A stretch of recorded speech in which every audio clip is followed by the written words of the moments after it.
Hello everyone, I'm Victoria Barlow, Head of Ticketing and Membership at Badminton England, and pre the virtual world I was here to talk to you about a phased ticketing model and how we're driving international sales to our event.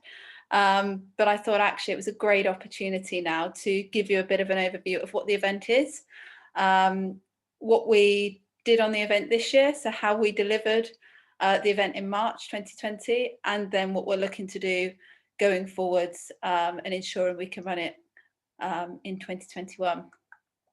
So the All England Championships, I was hoping to do a bit of a raise of hands to understand how many of you knew or had heard of the All England Championships, but it's a huge event. It's the biggest international badminton event across the world, and it's ran at the National Indoor Arena in Birmingham in March, and has a huge reach. Fastest badminton event. It's crazy. When I first joined, I was told by our marketing manager, when you get to the event, you'll be able to hear a pin drop in the crowd, which coming from a football and rugby background was a bit of a strange thought, but actually he was right, and you can hear a pin drop, but then as soon as a point goes in, you have an eruption across the audience. So yeah, it's pretty special, and it's delivered by 400 volunteers. So we have some key statistics there that kind of overview the event, but actually without our volunteers, without our workforce, we wouldn't be able to do it. We're a small in-house team, but yeah, when we all arrive in Birmingham, it's brilliant. It's delivered seamlessly, and all of the players' needs and our fans' needs are catered for by that workforce. We've had some really good results over the last couple of years. So we've managed to achieve record-breaking crowds, and as I said, kind of really bolstered that international audience and that international reach that we have. Second most participated sport across the globe. So actually, we're able to capitalise on that and bring that crowd to Birmingham. So over the last 2 years, we've really kind of, myself and the team have really driven 6 key aims, I would say, to make sure that we're delivering those record crowds and engaging with our audience. We wanted to improve our ticketing journey. So for those people that work in software or work with software, they were a little bit clunky. We really wanted to make sure they were seamless right from the get-go in terms of when someone jumped onto the ticketing site or the website or had an email, was able to book, and then also the follow-up. So that was something we really focused on, because that's kind of the start and the end of the journey. Improve our fan experience at the event. So we've put a lot of time and energy into this in terms of when they come through the doors, how they interact with the concourse, how we then make sure that when they're in the crowd, they're getting brilliant entertainment, not just when the players are on court, but actually in the lead up and then post to that. We put a lot of time around our pricing strategy. So previous to myself coming into the role, it was quite basic. We would go on sale, we would send someone an email with, this is the prices for the event, and we've really looked to use more of a phased approach and a dynamic approach with our pricing, whether that's engaging local schools, working with our affiliated clubs. So we've got 1,500 affiliated clubs across the country, across England, and they love badminton. Who doesn't? So we wanted to make sure the price was right as such for them. We could get them to the event and really encourage them to come, and then also work with a lot of local businesses to ensure that pricing was right, and then we were able to accelerate it the further we got into the sales cycle. So we'd put a members first, so give our members and our previous buyers a real good priority window to book the best seats, and then from there on in, look to accelerate the prices the closer we got to the event, to try and encourage that buy-in before. Growing our international audience. Now, this was this is something the team and I have really looked at because of that global reach. We wanted to capitalize on it.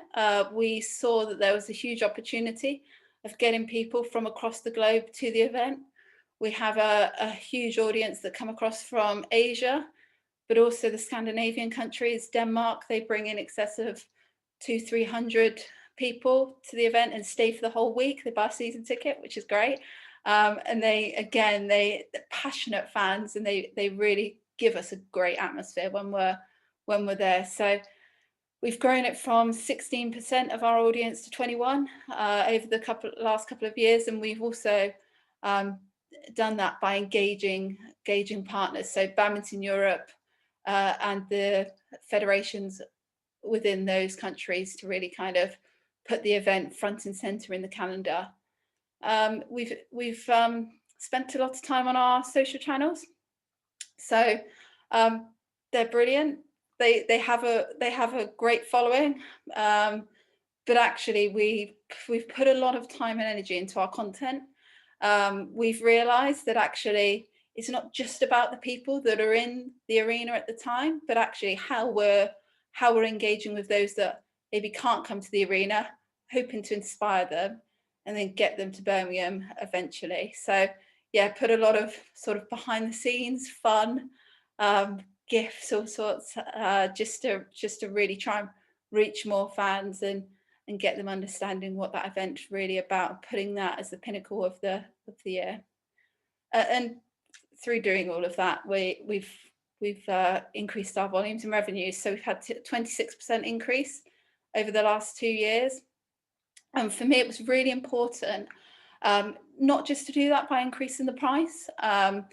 This fell into our pricing strategy, but we wanted to do that by thinking differently, changing what we've always done, not just sending, blasting our email database with come to the event, Yonex All England, this is the price. We actually wanted to take those people on a journey.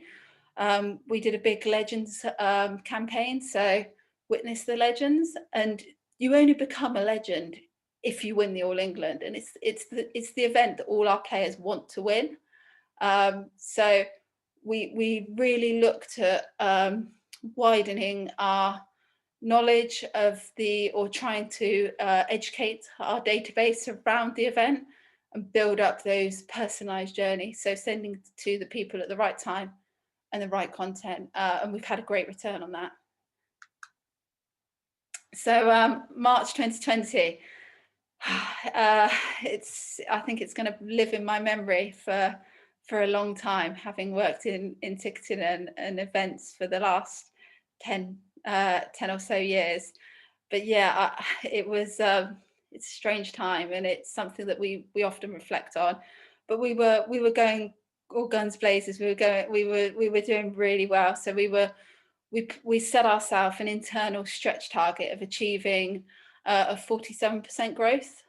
This year we wanted to get up to that, into the 700,000 figures, whereas in 2018 it was at 500,000. So we really wanted to accelerate with all the great work we had been doing. We wanted to accelerate that, and we were doing really well. And then we started getting the announcements of COVID. So I think things slightly changed. We slightly changed our approach in that it wasn't just about driving those ticket sales.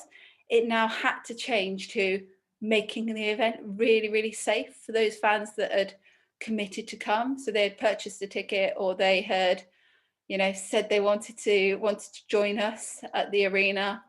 We needed to make sure then they were safe to do so. So we took on a lot of government information. We took on a lot of health and safety information from the local area, but also from government, just ensuring we could run the event safely.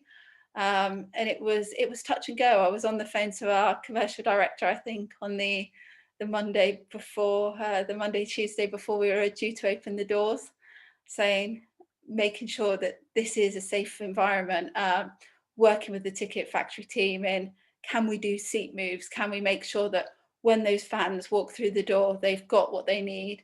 We can provide adequate space. So The focus really shifted on what was a big month of sales for us, or traditionally a big month of sales for us. We then shifted our attention to making sure it was safe to come. And what did you say? A picture tells 1,000 words, and it's kind of really demonstrated there how 2019 we had the record for crowds. We had 32,000 attend, and we were driving those sales for 2020. But actually, it was a stark contrast for the Saturday compared to the Friday in 2019 and 2020 of how COVID really impacted our event. We still had a 68% attendance from those that clicked through, which was brilliant. But actually, we saw throughout the day, whereas people would traditionally stay their long days, there is a 5-day event, and it's a long event. But actually, COVID really kind of scared people, and we just wanted to make sure that we were able to, for those that did commit to the event, give them the best experience possible. So yeah, I think that those pictures are going to live with me for the rest of my career. But amongst all of that, we achieved some fantastic results. Our reach, engagement, revenue is something we kind of live and die by in the team. We look at making sure we can reach the audience, engage them, and then monetize them. And we do that by a number of different things. We've got a great partner at Sports Alliance with our email and CRM, and we've had some brilliant returns.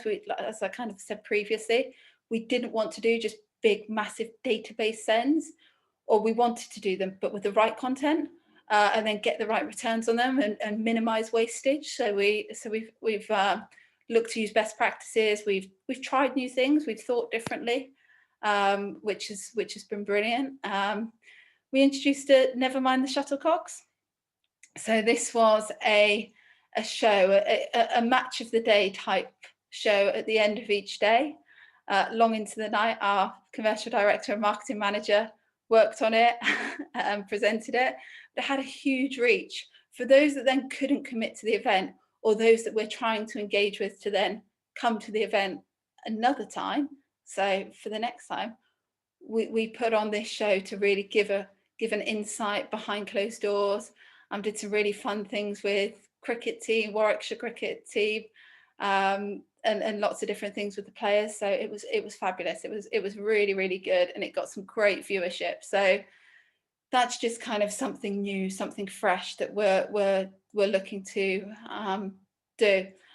We had a couple of days at the Bullring, so a PR event that we were looking to drive tickets. That's what we do. We want to get as many people into the event as possible. But actually with that, it was talking to people, making them understand the event, educating them. Spoke to a number of people that I've lived in Birmingham all my life, and I didn't know the Onyx All England was even there. So again, that's the marketing commitment that we've put into place to really drive that knowledge and understanding of what the Onyx All England is all about. And then using that data, bringing it into our database, and then putting them on those personalized journeys. It all comes back to that data and insights that we're working really hard on. As I said previously, growing our social following, so being consistent is really important. We've done some great stuff over the last couple of years, but actually being really consistent and really forthright in that, and that constant engagement, that constant feeding content, seeing what people like, and then really utilizing that. So growing that following to then the end goal would be to bring them to Birmingham. So we tried something new with our event content team. As I said, we're a very small team, but we mobilise the team internally. We don't have big budgets, so our return on investment is great because we don't actually spend a lot on marketing, but what we do spend, we make sure it returns. So we did an in-house content team of people that had never necessarily delivered content before, but it was great. It was sitting next to fans in the crowd, getting their views. It was going behind the scenes and seeing players as they walked off court, And that kind of richness of what people wouldn't see if they were at the event, but also if they weren't. So we put a lot of time and energy into that, and it gave us some great results. And then the concourse, the concourse, we tried to think differently with this. Often we have a challenge with our ghost data. So like many events, we average actually a 6 to 8 basket on people that buy tickets. So we want to understand who those people are coming through the door that aren't those ticket purchasers, so we can actually talk to them more frequently and enthuse them. So we did a lot around flower walls, big flower. We looked at lots of different activities on the concourse. So data sign-ups where you can track your score as you took part in different activities. So yeah, we really want to build the event. It's not about just buy a ticket, come to the event and then go home. It's about that whole experience from when you purchase to then when you come and enjoy it with us. And then what does the future look like? And it's very unknown. It's still very unknown, and we're fighting challenging times.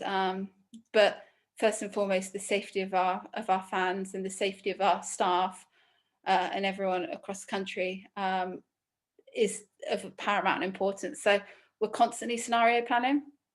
I think we got up to about, myself and our marketing insights got up to about 10 different models of what we could do. We were told we were hoping for the 30% crowd, so we planned for that. We looked at the pricing. We did a lot of surveying. We did a lot of surveying when we went into lockdown and on the back of the experience of last year. And it was a lot around, would you be willing to come again? And that understanding and that insight that drove our planning and making informed decisions. But we're still doing it. We don't know if the event's going to happen in March, whether we're able to push it back a little bit further.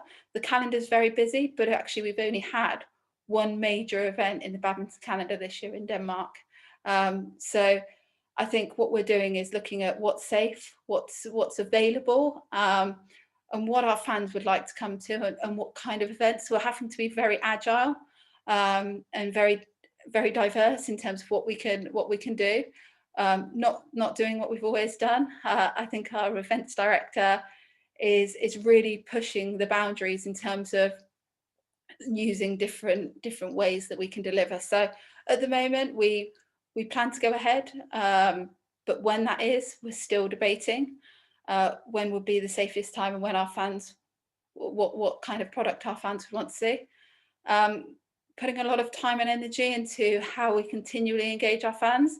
We produced a documentary. So along with the Never Mind the Shuttlecocks, we also produced a documentary. So we're looking to release that very shortly to give that insight, that understanding, that rich content of what the event's all about and how we want our fans on that journey with us. So we're really trying to keep them engaged and keep them understanding what we're doing. And then outside of ticketing products, so it's a strange thing for me to say as a head of ticketing, but is there an appetite for pay-per-view? I often watch Robin's TV, so big Bristol City fan, and yeah, I often use the pay-per-view model. But do we have an appetite for that in badminton? We had 400,000 viewers for the Denmark Open, as I said, through PT Sports. So we know our fans want to watch badminton. They want to see it. It's nothing like being there live. It's not, out of all the sports, it's probably the best live entertainment when you're actually in there. It's so different. But actually, is there an appetite to do a pay-per-view model? How do we deliver that? What do we price it at? And they're all kind of things that we're going through. And we know that there's theatres have successfully introduced a donations model. So again, we're exploring that. I think everything's on the table at the moment. As event leaders, as ticketing leaders, we need to make sure that we're we're not being narrow-minded into what our fans would want. So we're really like open to everything, and just making sure it's right and it's the right product. So thank you for that. And then I've just left you with Never Mind the Shuttlecocks episode that we did.